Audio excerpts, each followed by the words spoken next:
인천 조안중앙교회 박응순 목사님이 가슴으로, 무릎으로, 그리고 두 발로 기도하고 전도하며 목회하신 신나는 이야기들 한번 들어보세요. 교회 개척 4년 만에 출석교인 1000명이 되자 주차장이 시급해졌다. 교인들의 자가용이 많아지다 보니 골목마다 주차 문제로 시비가 잦았다. 예배드리러 왔다가 왜 여기 세우느냐, 여기가 당신 땅이냐 등의 다툼으로 은혜를 쏟아버리고 가는 일이 자꾸 일어나자 나는 넓은 땅을 달라고 기도하기 시작했다. 내가 사는 아파트 15층 베란다에 나가 사방을 둘러보며 외쳤다. 하나님, 저 많은 땅 중에 우리 교회가 갈 곳이 없습니까? 다음 날 장로님에게서 뜻밖의 전화가 왔다. 목사님, 좋은 땅이 나왔습니다. 인천에서 두 번째로 큰 택시회사 자리인데 한번 보시지요. 그곳으로 달려가 보니 바로 여기다 하는 감동이 왔다. 우리는 곧 그 택시회사 사장을 만나 계약서를 쓰기로 했는데 당시 교회가 가진 돈은 3천만 원 뿐이었다. 수십억짜리 땅을 사는데 3천만 원 가지고 덤비니 사장은 어이가 없다는 듯 껄껄 웃으며 말했다. 사실은 내가 며칠 전 꿈을 꾸었지요. 우리 아버지가 나겸일 목사님이 심우하시는 인천 조안 장로교회에서 집사님으로 신앙생활 하시다 돌아가셨는데 글쎄 아버지가 꿈에 나타나서는 내가 사람을 보낼 테니 그 사람에게 땅을 주어라 하시는 겁니다. 다른 회사에 좋은 조건으로 팔 수도 있지만 그 꿈이 아무래도 심상치 않아 교회에 팔기로 했습니다. 그래서 계약이 성사되었다. 하나님이 베푸신 기적이었다. 땅을 사고 건축하는데 어느 날 새벽기도 중 엄집사님에게 성령님께서 감동을 주시더란다. 너의 가지고 있는 전부를 바쳐라. 집사님은 고아 출신으로 힘들게 살아와 전 재산이라곤 600만원짜리 단칸방 뿐이었다. 집사님은 남편에게 차마 말을 못하고 며칠 고민하다가 계속 같은 음성이 들려와 남편 송집사에게 말을 꺼냈더니 남편 역시 그런 하나님의 말씀을 받았다는 게 아닌가. 그래서 두 부부가 600만원짜리 전세 계약서를 내게 가지고 왔다. 나는 도무지 받을 수가 없어 도로 가지고 가라고 했지만 하나님께서 말씀하신 것이니 꼭 드려야 한다며 고집을 피웠다. 나는 두 분의 머리에 손을 얹고 울면서 축복 기도를 드렸다. 하나님, 이 인천 땅에 돈 많은 부자가 얼마나 많을 텐데 왜 하필이면 가장 가난한 고아의 주머니를 터십니까? 내가 통곡하자 마음속에 성령의 음성이 들려왔다. 하나님의 일은 돈 가지고 하는 게 아니다. 하나님의 일은 믿음으로 하느니라.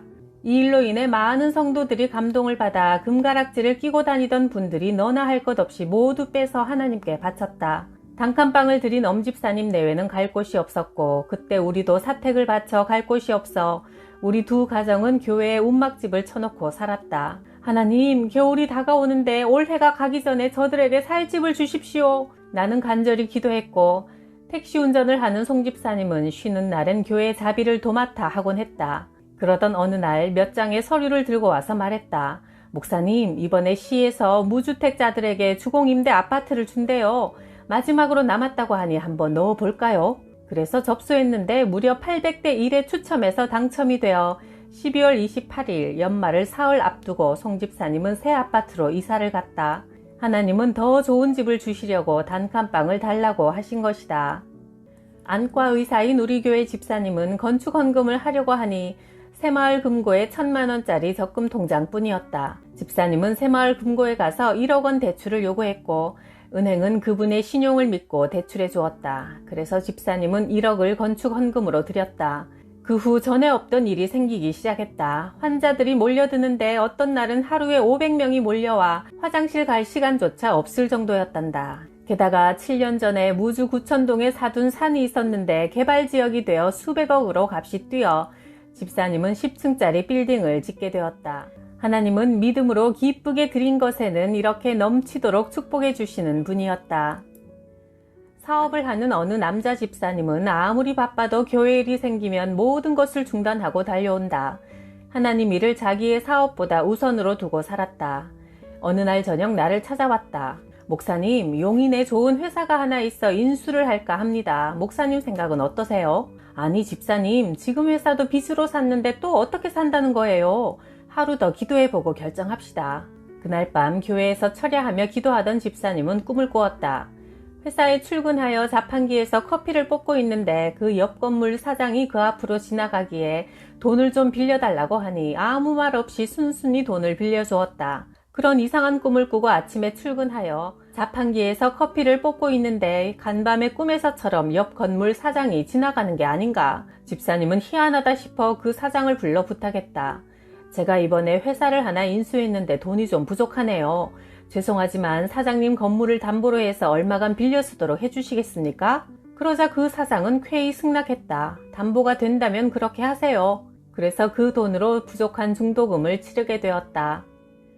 우리 가족 중에 아버지가 제일 먼저 예수를 믿게 되었다. 이웃집에 해태제과 과장으로 있는 분이 매일 2주 동안 찾아와 예수 믿으라고 전도하자 아버지는 교회에 나가게 되었다. 아버지가 교회 다니기 시작한 그 무렵 어느 날 아직 교회 나가지 않던 어머니가 집에서 창문 너머 하늘을 쳐다보고 있는데 뭉게구름이 일어나더니만 어머니 눈앞에 하나님이라는 글씨를 쓰더라는 것이다. 어머니는 헛것이 보인다 싶어 눈을 감았다가 뜨고 비벼도 보았지만 하늘로부터 쭉 써내려진 하나님이라는 글자는 여전히 그대로 있었다. 어머니가 아버지에게 말했다.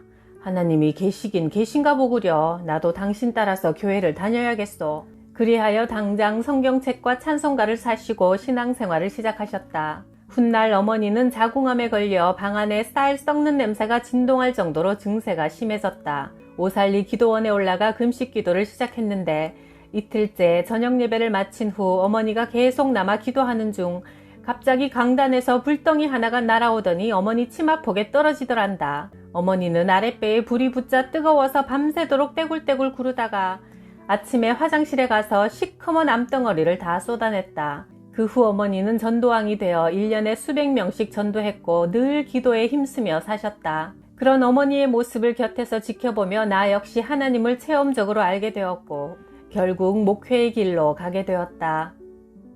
성결대학에 다니던 중 총각으로 목회를 시작하다 보니 빨리 결혼을 해야겠는데 마땅한 사목감이 영 나타나지 않았다. 선을 17번이나 보았지만 내가 마음에 들면 상대방이 마음에 없다 하고 상대방이 마음에 든다 하면 내가 마음에 들지 않았다. 그래서 나는 사목감을 놓고 하나님께 간절히 기도드렸다.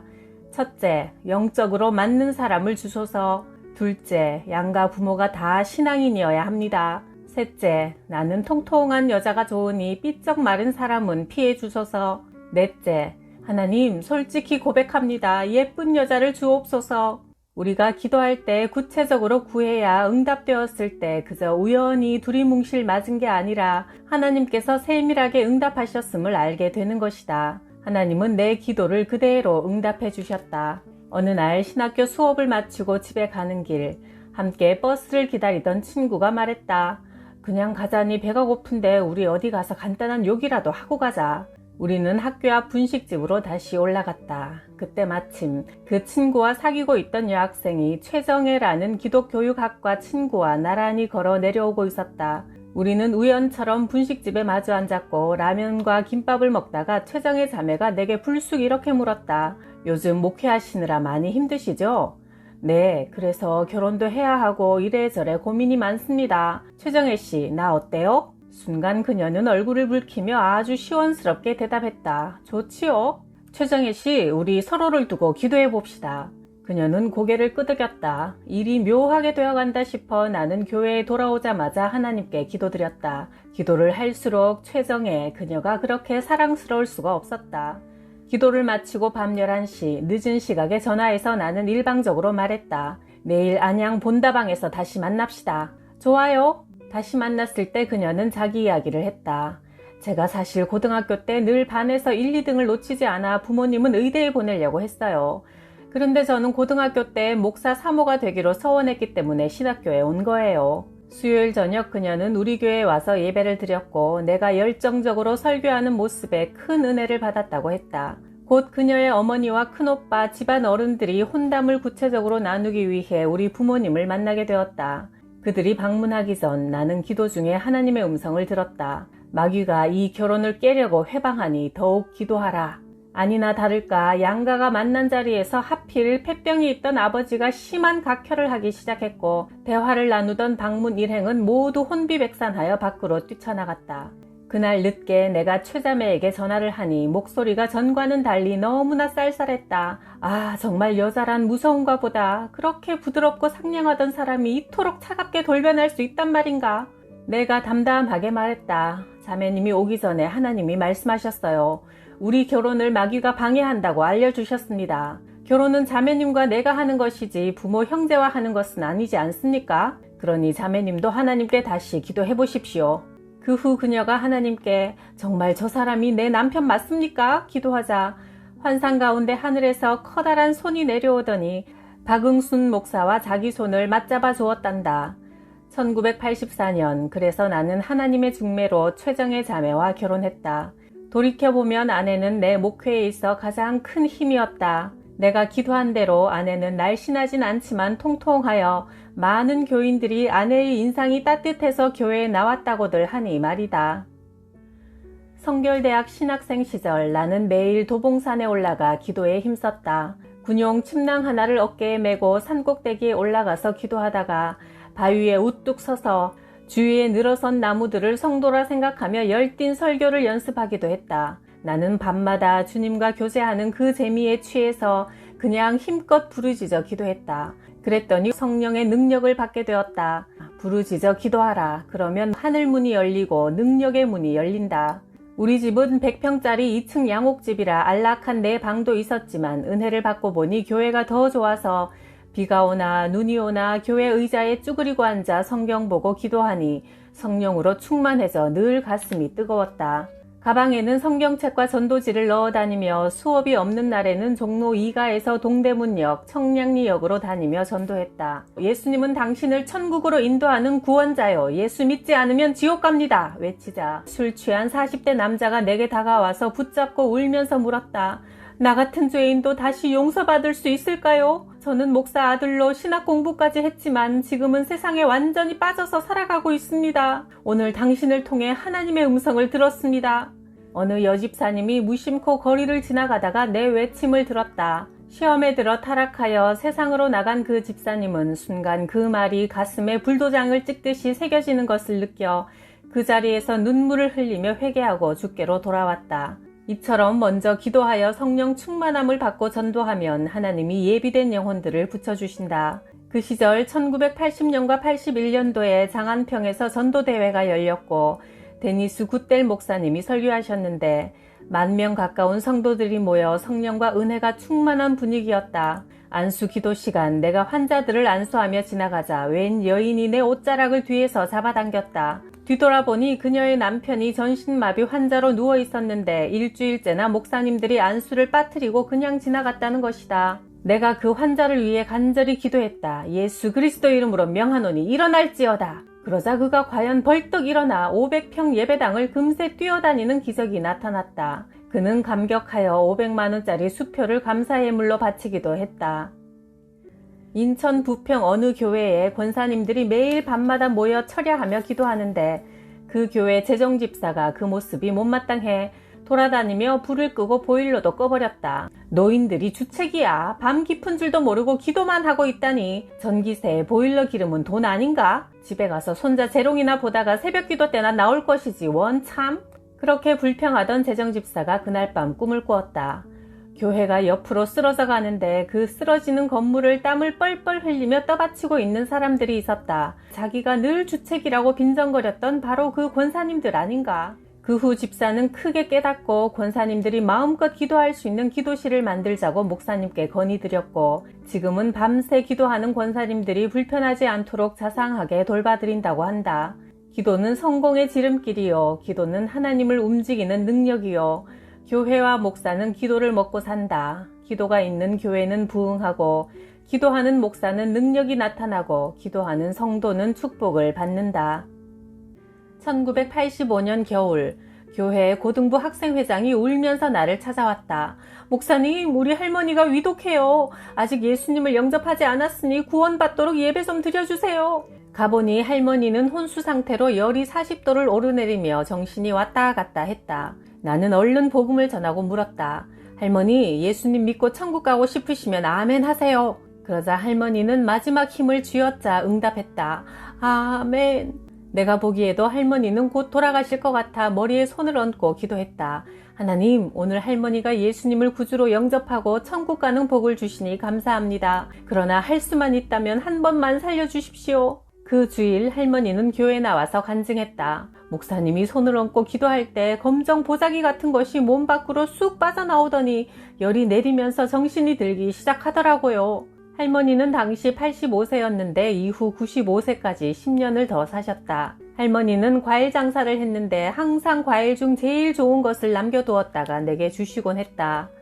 또 한 분 백원기 할머니는 류마티스 관절염을 앓아 걷지를 못하고 인천 길병원에 입원해 있었다. 우리 교인이 전도하여 주일에 휠체어를 타고 교회를 찾아왔다. 나는 할머니의 두 무릎에 손을 얹고 간절히 기도드렸다. 그 다음 주일 휠체어 없이 보행 보조대를 짚고 걸어 나왔고 나는 또 무릎에 손을 얹고 간절히 기도해드렸다. 그 다음 주일 백할머니는 보조기 없이 두 발로 버젓이 걸어 나왔다. 나는 이런저런 체험을 통해 목회 사역에서 나타나는 신유은사를 확신하게 되었다. 오늘날 많은 목사들이 내가 기도했는데 안 나오면 어떡하나 불안하여 신유 기도를 피하는 경향이 있지만 역사는 하나님께서 하신다. 교회는 병든 자들을 기도로 고칠 수 있어야 한다.